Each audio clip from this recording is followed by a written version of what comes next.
मी जाळून टाकीन. विठ्ठला विठ्ठला विठ्ठला विठ्ठला.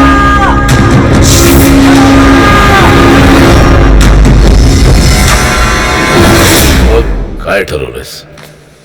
यमराज होऊन तुझ्या मुलाचे प्राणहरण करणार की हरी बनून त्याचा अंतिम संस्कार? कसं शक्य आहे? बाप आहे मी त्याचा. चुकतोयस तू. तू बाप नाही, यमराज आहेस. तुला मजा वाटते ना कैचीत पकडायला मला? पण तूच म्हणाला होतास विठूची आणि रुक्मिणीची जबाबदारी माझी. आता मी जाणीवपूर्वक काहीच करत नाही. तुला वास्तवाची जाणीव उशीर होते ही खरी मेख आहे. सुखांमागे धावता धावता तू आयुष्यातल्या छोट्या छोट्या आनंदांना मुकलास हे तुझ्या लक्षात येत नाहीये. लक्षात येतंय माझ्या सगळं. तुला माझं सुख बघवत नाहीये. पण मी काय करावं अशी तुझी अपेक्षा?